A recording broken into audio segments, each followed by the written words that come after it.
daballe akkatti jabaatu barbaada jechuudha. Irrinallee qabaafte bifa ittiin guuttatu barbaada jechuudha. Ilmi namaa yoo dhugaa walii himaa deemee jechuudha.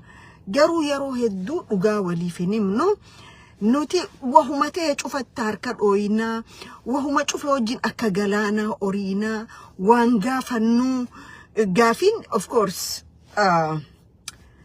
mootummaa taanaan warri biraatis Oromoo namattu izaabanii gaafiin gaafatanii Oromoon gaafii gaafattee deebi'uurra warri mootummaa ifiin je'us gaafii warra soddaa irra deebisan maaliif Oromoo ni tuffatan. Oro faannoon tunis warri faannoo wajji jiru kun warri harki 190 qabsoo bilisummaa gaggeessina je'u ala kana warri hidda dhaloota faannoo kunis tuffii fi sablin isaan Oromoo ittiin keessa naqan laaltanii agartan. Awwaan takka hoggaan dubbadhu ragaa maleen dubbadhu, ragaa maleen dubbadhu. An intala Oromooti, abbaan koo haatitu Oromoodhaan. Rabbiitu Oromoo godheena uume. Kabiraatis akkasumas saba biraatiin hin kabajaaf. Garuu kabbaa Oromummaa uffatee faannoo saif keessa dhoyfatee hoggaa qabsoo Oromoo keessa dhufan Oromoodha jehu lakkiin jaanati Oromoo mitiin ja'an. Dogoggorri kun arraa miti qabsoo Oromoo keessa ka jalqabe bara dheeraa gatii kafalchiise. Garuu kana booda Oromoon akkamitti igitiitti godhuu danda'aadha. Kalaaluun namarra jiru jechuudha. Maaliif akkuma waraabeessi diboottii sadeensan adda baasee kophaa nyaate ka ja'an akkuma namichi hoggaa ciisu maaltuutu shakamseenaan lakkina nyaachuu jira us jeesan ganna shanan kana mooraa qabsoo bilisummaa Oromoo kusaayisa sadagarree jechuudha. Diboottii tara nyaachuu lakkina nyaachuu jiraati us jechuu hoggaa isa nyaatee fixe akka kaanit dabruun beeynee jechuudha. Kun tahamaa ture, arkaa ture, waan jiraachaa ture, ammallee waan exist godhu jechuudha. Mooraa qabsoo bilisummaa Oromoo keessatti keessaafuu mooraa hidhannoo keessatti galata rabbii haga beeynutti haga dhageenyutti garee abaluu wanni waraana bilisummaa Oromoo keessa hin jiru. Waraanni bilisummaa Oromoo waraana ummataati. Waraana saba kanaa je'ee manaa bahee gabrummaa diddaaf bilisummaadhaaf hidhatee duidarra ciisee harqoonni roorroo ummata bal'aa dhorkee dabaruu kajeessan harqoota roorroo ka ummata keenyarra jirsan irraa buusuudhaaf daggala seenee jiruu daggalaa filate malee harqoota gabrummaa jalaa bee harqoota nama lamaaf irraan kaayee jechuudha miti saniif hin seenne jechuudha. Arra garuu waraana bilisummaa Oromoo keessa garee abaluu gaajame diinni Oromoodha adawwiin Oromoo qabsoo Oromoo keessa guyyaa tokko ciiseen beeku.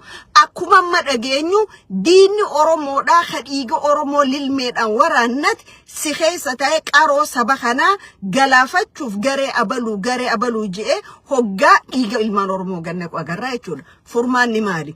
Furmaanni ilmaan Oromoo sabboontoottan saba kanaa yaadan warri dhugatti onne dhawata Oromummaa qaban warri dhugatti Oromoon haalli keessa jiru kun kasaaraa guddoodha. Fidee ture fiduus jira je'ee warritti amanu wal mari'achuutu irra jiraata. Maali furmaanni? Furmaanni waan kanaa cufti Oromoon akka Oromoo yaaddu akka Oromiyaa yaaddu sammuu Oromummaa qabdu ilaalcha sabboonummaatii fi qabsaawaa qabu wali dhufee furmaata barbaaduun murteessaadha. San keessaa furmaanni argamaa jechuudha. Wal tuffachuu, wal xiqqeessuu, wal maal jechuudha miti. Wali dhufee namni maal godhuu qabna? Karaarra jira, wali dhufamaa jira, wal mari'atamaa jira miti. Okay? Sochii sabboontoota Oromoo kana keessatti namni involve godhee Kuwaan keenya waan waloon qabnu waliin dhabaa jirra. Mooraa qabsoo teenyaa hantuunni seena karayyuu dharachuu jira. Warri dhiiga Oromoo waraannatan Oromoon ta'in abaluu qaba jedhanii goota waraana bilisummaa Oromoo ala kana ta'anii gandaa fi murnaan hoggaa adda baasan agarra jechuudha. Kana dhaabuun dirqama Oromooti. Oromoon bakka jiru wali dhufee what is next? Maaltu ta'uu qaba? Ka ta'uu qabu lafa kaayyataa jechuudha. Haalli itti mari'atamaa deemu haala mooraa qabsoo tasgabbeessu, haala waraana bilisummaa Oromoo mataa walii qabu, haala waraana bilisummaa Oromoo bilisoomsullee ta'uu danda'a. Maali? Sabni Oromoo gabrummaa nama kiiloo 4 jala jira. Qabsaa'onni Oromootis gabrummaa nama 2 jala jiran jechuudha. We must liberate ourselves in our nation and awris raagil jechuudha. Yoo akkasin tahin nuti amata dhufa dabra asiin Oromoo faannoo asiin Oromoo Amaaraa kana jiddu gaaga'amaa deemna jechuudha. Okay, warri Oromoo faannoo kun Oromoof naasuu takkan qabanana isinima. Akkuma faannoon kaleessa engadda baha wallaggaarra nama godhaa baate sani warri arra Oromoo faannoo kunis abbootiin isaanii sanuma Oromoo godhaa turanii jechuudha. Okay. Amma waan kan hoggaa dubbanne warra jee maraatu jira lakki dhuguma jirtuutu tana. Dhiiga Oromoo gannaysiisu wal gannaysiisu waanuma abbaan saa kalee Oromoo irra dalagaa ture ilmi irra mooraa qabsoo keessa dalagaa jira jechuudha. We have to clear this. So kanaaf ummanni Oromoodha sabboontoonni mootummaa keessa jiru. Biyya Oromiyaa guutuu keessa jiru ala jiru. Okay, sabboonaan bakka jiru onneen saa wal dhageera. Yaanni saa waliin jira. Sammuun saa waliin wanita onne dhawanni saa waliin jira. Akkami kana jalaa bahuu dandeenya jee Oromoon hanga gattaa'e wal mari'atee wajji haasaa wal hubatutti diinni harayyuu seenee Oromoo facaasu Oromoo diigu Oromoo lafaa buqaasu Oromoo gandaa buqaasu itti fufaa jechuudha. Kanaaf furmaanni mooraa qabsoodha. Laafaadha Oromoo walii dhufee waan dabre akka Oromootti irra walii dabre waan as deemurratti wal mari'atee waan kalee wal tuttuqeessan oduma inni cufti jiru walii irra dabruun barbaachisaadha jechuudha. Maaliif namni waan balleessa hoggaan joo hidda dhala Oromootiin baanaan Oromoo faannoon keessa isaa balleessu ilma Oromoo kawa balleessee baan kakara kaanii fotoqiinsi Oromiyaa keessa manaannawaa hammarreessaa deemu jiru kun jara keenya mee Oromoo maaliif tuffatamti? Maaliif ilmi namaa kamiila lamaan deemu cufti Oromoo tuffata? Maaliif? Horii abbaan dikheen ae ambiti dhagaatti darbiti jedhan. Dhagaatti darbitee jedhan. Warri arra bilisoomne je'ee doolaaraa qarshii 2,000 fi 3,000 mindaa mootummaan kannitee fi dhiichisu kun warra haati isaatii fi abbaan isaa buqaa jiru jechuudha lafarraa. Bilisoomsan garaan keessan bilisoome ilmi namaa garaa guuttate jechuun bilisoome jechuudha miti. Maaliif amma ganamani nyaatta galgala dheexee firraa gabbaafta jechuudha waan nyaatte san. Bilisummaan sanitti madaalamtu. Bilisummaan biyyatee keessatti ganda kee keessatti jiru jireenya kee keessa nagaan jiraachuudha. Nagaan bobbaatee galuudha. Arra hammarreessa irratti Oromoonni mana keessa gaxariyanii ala bulchaa jiran Oromoonni naannawa adaree biyyoon manarra diigaa jiran kun dhala Oromooti. Bulchaan Soofiin marree Soofii san namni naannawa Soofii san bulchu miliyoona 10 namicha dirqiin adaree fiinjoo kanarraa fudhatee ummata sana achi buqqaasuun bilisummaa dhooyette guyyaan walitti lakkaawwannu dhufaa jechuudha. Okay. Bilisummaan ati garaa kee bilisoomsite haadha keetii fi abbaa kee dargaggeessi keetii tiraaktara mana irra diigu kun bilisummaa dhoonaan jette definition hiika bilisummaan beeytu jechuudha.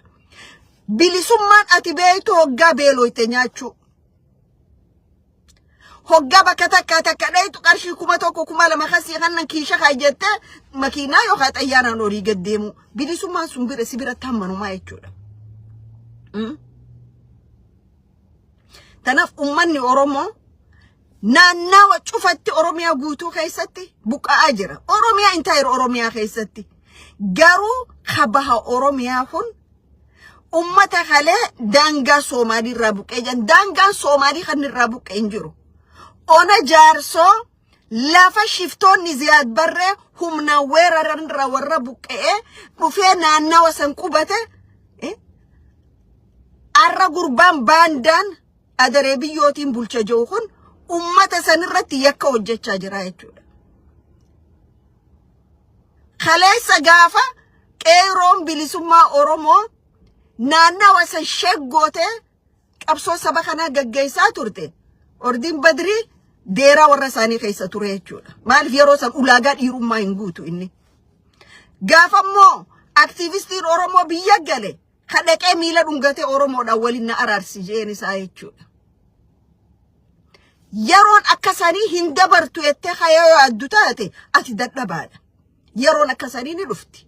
because Oromon ni jira ammallee silent ite malee silent ite sirni biyya sanii sirni Habashaa yeroo hunda dhufa dabra Oromoo gandaan amantii loqodaan adda baasa garuu Oromoon gaafa wal hubatee bakka takka dhaabbata akka galaanaati inni nu afaan faanjiin amma xiqqoon deemtu tun numa baddituuni sin turtu yeroon akka 2018 numa dhufti jechuudha Oromoo waliin na araarsa okay kanaaf ummanni Oromoodha mata wali qabachuu wal dhageeffachuu haala Oromiyaa keessa deemu jiru Oromiyaa baharratti buqqa'iinsi amma Harargee baharra deemu jiru kun heegaree Oromiyaa baha keessa qubatu maal itti fiduu deema amma ni dharka nuti Oromiyaa jala baane Hararii jala galaan kanne warri kas joo tokko Soomaaliyaa afaan Oromoo barte lama dojolle warra nuti adariidha ifin joo kana jechuudha okay ni galtaa miti samii irratti illee galii ennaa yoo barbaadde garu ummata Oromoo saddeeta raayitanii gannaafeetti nuffisina gannaafeen aadaa warra Portugaal uffanni kasi aadaa Oromootii miti namni tokko aadaa isaa dhabe taanaan afaan isaa irraa bada taanaan eenyummaan isaanii badaa jechuudha naannawni kun afaan Oromoo irra dhiibbaa godhu jiran aadaa Oromoo irra dhiibbaa godhu jiran it is matter of time I will tell you namichi am bulchiinsa jaan dura keessan dura jaarrate kun Oromoonni haati yeroonis ni dhufa akka yeroo dabre miil aktivistoota Oromoo rakkuftee Oromoo waliin na araarsin jedhin yeroo bishaan isinirraa muran guyyaa meeqaaf motorbaan tokkoof waan taatan ni beektan humni tisa arrallee ni jirti jechuudha garuu wanni tokko ha beekuu qabnu ati humna keetiin kana godhaan jirtu dandeettii teetiin godhaan jirtu deeggarsa mootummaa federaalaatirraa go ahead green light arkataniini sifi shiftaan kilili shanii kunu godhu jirtanii jechuudha humna guddoo arra shiftaan kilili shanii kunu isin leenjisee naannaa Booranaati fi Ona Jaarsoo irra bobbaase kanaas dhiirummaa fi gootummaa ammasii qabaataniiti miti green light bakka irraa kannamtee jira jechuudha TPLF EPRDF yeroo turetti waan hin godhin hin qabu Oromoo balleessuudhaaf waan hin godhin hin qabu badhumarratti ifif badee jechuudha mootummaa federaal amma jiru kanaas taanaan shiftaa Ziyaad Barree Ona Jaarsoo control godhee taa'u kanaas taanaan dirqii adaree magaalaa adaree biyyoo kana keessatti gosa lammii isaa ganee warra biraatiin if yaamu kanaas taanaan gaafni isin sheek taatanii dhufaa jechuudha TPLF irraa waa baruu hin dandeenye amma ummata keenya manarra diiga jaara warra alaatiifis kanna jaara you know what gaafa dhugaan dhufte cufti keessan zeeroon keessaa baatanii jechuudha kun addunyaa hedduurratti argame arra naannawa Oromiyaa naannawa Soofii kana naannawa dirree xayyaaraa diidanii Hararii Mall Hararii Hospital Hararii Hotel jaarra jettanii ala nama keessan invite godhu jirtan the end of the day qabeenya kiyyata kibbab nu jaari 2018 warri biyya alaa ka Oromiyaa irratti investing godhin hin jiru jechuudha harka qullaa keessaa bahanii miti time will come for that too sodaa tokkoon qabnu jaara garuu ka jaaruu ni jirtanii qabeenya keenya karra jaaruu jirtan lafa teenyaa miti baandoota Oromoo marti booda aanaa jechuudha kanaaf Oromoon bakka jiru wal dhaggeeffadhaa wal caqasaa wal jala deema maaliif namni biraa ummata keenya buqqaasee warra biraa itti galcha nuti oo maaliif irraa buqqaana lafa teenyarraa fakkeenya gaarii kana maato Ona Jaarsooti Ona Jaarsoo kaadroonni fi kaabnoonni dhiiga warra biraa kanutu Oromoo jedhaniichi jiran san Oromoo dabarsanii akka kanu jiranni agarraa jechuudha guyyaa aladaa lola naannawaa sanitti ijoollee teenya tooriitiifattu nama jaajjeesanii jechuudha sanbooda waan ta'e isinii himuu hin barbaadu ummanni kun maal barbaadan Oromoo tana lafarraa xaraganii ummata isaanii qubsiisuu barbaadan garuu warri Oromiyaadha bulchina joo asirra footoo isaa ol darbanii abalu maali jantuun Oromoodhaaf maal godhaa jiran Oromo maal godhaa jiran ministeera lafaa ministeera maali jiran Oromoodhaaf maal godhaa jiran yoo Oromoo ministeera lafaa qabaatte yookaan akkuma biyyaattu ministeerri lafaa yoo jiraate hoggaa riijiniin tokkorraa lafa ummataa dhiibee ummata san ethnic cleansing irra geggeesse fidee ummata isaa qubachiisu ministeeronni san maaliif ta'anii ilaalan maaliif ilaalan Maariin harka faarse bulaa qarshii 5,000 itti kannanii ololumaan raayyaa social media kananii jira miti. Nuti ummata keenyaaf hin dubbanne. Anammoo ummata Oromootiif hin dubbanne. Mirgi ummata Oromoo tuqamuu hin qabuunja. Oromoonis mirga namaa bu'u hin qabuunja. Okay? Namni naa kafalu hin jiru, namni waa takka naa godhu hin jiru. Garuu rakkataa kiyya, dhukkubsataa kiyya yeroo barbaachisa cinaan dhaabbadha. Resistin tokko waan if duuba deebi'annoo tokko malee jechuudha. Keessaa fi alaayis. Warri garuu mindaa isinii kannanii 5,000 kiisha isinii kaayanii social media irratti isin bobbaasan kun media adda irra teessanii faarfattoota nama faarfachaa ooltan kun akka keessan naman seenaa jechuu barbaadeeti. Akka keessan naman seenaa. Haalli Oromiyaa bahaa keessa ta'u jiru kun if jijjiira mataansaa. Akkamitti if jijjiira beektaa? Ajaa'iba Rabbii. Warri isaa kun gada bursiitum najanii dhaqanii meeshaa jabuutirraa kililii shanirraa guurratanii dhaqanii haqaa beeka yoo ati daangaa namaa dabarte Rabbiin isin dhiisu. Dhaqanii warra gada bursi finna najanii dhaqanii ifi bakka sadii cabanii wal fixaa jiranii jechuudha. Laal hoggaati haqa namaa dabarte akkas taataa jechuudha. Warri haqa Oromoo dabartanii arra propaganda fi waan hin jirre waan Oromoof hin godhin Oromoof kanaa godhame Oromoof sanii godhameettanii sobaha ilmaan Oromoo manarraa ari'amanii amma hammarreessa keessatti waan deemu jiru laallee agarru kan ija nu hidhuudhaaf hin yaadina. Borummoo ka itti qaanyaa'u isinii jechuudha. Ummata keenyaaf sagalee ta'uu itti fufna, ummata keenyaaf dubbachuus itti fufna jechuudha. Naannoo Booranaattis waan deemu jiru laallee agarraa jechuudha. Ummanni Ziyaad Barree kun warri kililii shanii hidhannoo akkasii hidhatanii gaafa isaan Oromoota Booranaa irratti hojii san fakkaatu gochaa san fakkaatu hojjetan aktiivistiin 2,000 fi 5,000 tokko gabbeen dubbanne jechuudha. Hidda dubbatan maal godhe OBN garabbii sabilise miidiyaa OBN jankana warra bishaanirra jiruutu wallole malee Somaliin fi Oromoo wallolteen jiru jedhan. So dhumaatiin Oromoo haga daangaa jaarsootii hargee baate haga Booranaa haga Baale mana fudhatanii deeman kanatti lafa fudhatanii deeman kan mootummaa federaalaati green light kanneef jechuudha. Kana kakaanii dhiyootana manguddoon hawwiyyaa takka dhuftee nuti Oromoodha jettee sikkoo mandoo himattee galtee galuun gaariidha. Oromoon amma duratti waa galchitanii waa hedduu nurra balleessitan. Galchitanii warra isaan galchitanii akkuma Oromootu in general gatii hin taane nu kafalchiisaa jira jechuudha. Waan fi galchitanis laalladha. Kana booda waan nu galunii hin barbaannu nutuu hisaabaa dabarree wal dhaga'uu dadhabne. Kanaaf waan biraa haalaa nu galuu hin barbaannu. Jarattiin tu yoo galte arra as bultees ilmoota ka dhallaan lafti tun tiyyaa'etti. Ilmoo 5 dhallaan 150 kiyyaa'etti. Tanaaf namu bakkuma jirtanii jiraadha achumatti obboleeyya walii taanaa ja'an. Okay? Amma ilaa Shaashamanneefa lafa teenyaa bakka ja'an ga'an jechuudha. Kana maaltuutu qaawa kanne abbootii gadaa warra ja'an. Abbaa gadaa 130 meeqaa jira ja'anii 130 meeqaa kan hangi tokko Somaaleerraa gubboo fudhatee lafti tun teessanii jam hangi tokko Somaalee yaamee nuti hojii dhalannee jaa hangi tokko warra dhiini Oromoo hoggaa Oromoon ajjeefamtee ukkaamsu hangi tokko hoggaa Oromoon buqqaate warra dhugaa Oromoo kana awwaalu abbootiin gadaa akkanaa jechuudha. Abbootii gadaa warra tiktookaraan dheexxee mana hidhaatii baaftu faadha qabnaa jechuudha. Abbootii gadaa kataayyee dandahaatiif dheqee wabiin dhaabbatin ka warra tiktokoroota warra soddaatii dhaabbatu agarraa jechuudha. Abbootii gadaa ka Wallagga irratti ibiddi samii fi dachii odoo deemu guyyaa tokkochiin dhaqin Maqalee dhaqanii hoggaa abbootii gadaa ta'an agarraa jechuudha. Akka ambar Oromoo matanaa ukkamii walii himachuu deemnaatu ajaa'iba natta. Tanaaf haga sirni gadaa ummanni Oromoo biyyasaa biyyi tun tiyya lafa Oromoof dhugaan hin galin abbaan gadaa dhugaatis hin jiru abbaan dhugaa gadaa. An abbootii gadaa guyyaa isaan tiktokorotaaf manguddummaa dhaqanii sabliin akka sabaatti sabliin namni keessa jiru arke jechuudha. Arras tiktokariin tokko biyyaa seenee sabliin abbootii amantaa arra arke jechuudha. Gaafa tiktokorota oh my goodness. Akka biyyaatti eessarra jira akka sabab maal keessa jirra ganjo.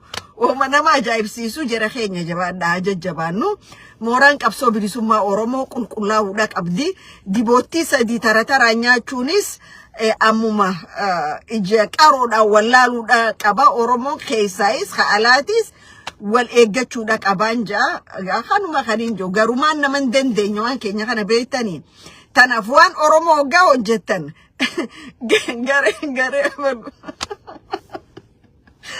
أنا رمان قاعد جدا قاري أبلو ودي جنك أفسو كيسن جورو أكيكا في كايوتو نما ولي فيدا جالر أوروموتيف أوروموماتي نما فيدا قاري أبلو ورجي أموراك أفسو كيستي ورانا فيك أفسو بلسوما أوروموتو كامباني أمفاقو داتي جنة أفران دبريخان إيجا إلمان كيشوك إساساتو ريجا جورو واني كدبريكان ديبي نخيسا على أورومون والكوبا كباتشو كبانجا فياتا هورا بولا أكنا جرخينيا